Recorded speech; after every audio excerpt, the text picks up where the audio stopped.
He dug in for as long as he could. Will you resign or are you waiting to be sacked? I'll repeat what I said. Calls for my resignation is premature. But after resisting calls to fall on his sword, State Director Richard Shields was cut loose by the state executive late last night. This failure to meet such a fundamental responsibility has rendered his position untenable. After gloating yesterday, "For what it's worth, Mr Speaker, I think Richard Shields is doing a great job." the Premier took a more sympathetic tone today. I think that the temptation is to crow about it, but in actual fact it's sad. The party failed to lodge the paperwork for almost 140 candidates by Wednesday's deadline.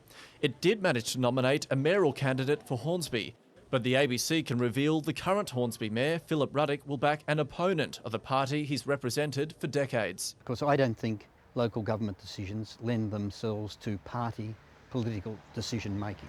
After being rolled at pre-selection, the Liberal veteran is supporting Deputy Mayor Nathan Tilbury, who left the party to run as an independent. The sorts of development that we're being talked about within the Liberal team, I didn't think were appropriate. As the Liberals lick their wounds, other parties are licking their lips. Well, you might have people who wouldn't otherwise be a credible, serious chance of getting elected who might do well. The Libertarian Party, who used to be called the Liberal Democrats, have run a lot of candidates. Blue Mountains Council has 3 Liberals, but none on the ballot. And now the Greens are eyeing their seats.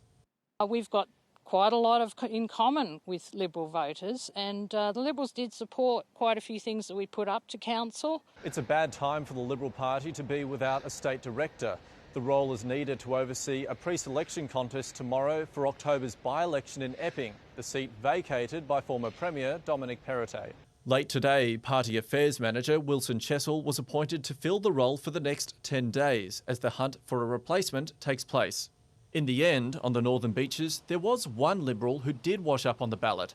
Mandeep Singh was number 2 on the ticket for Pittwater Ward. He lodged his own nomination with the Electoral Commission, unaware it was the party's job. A lucky mistake in a comedy of errors. Alexander Lewis, ABC News, Sydney.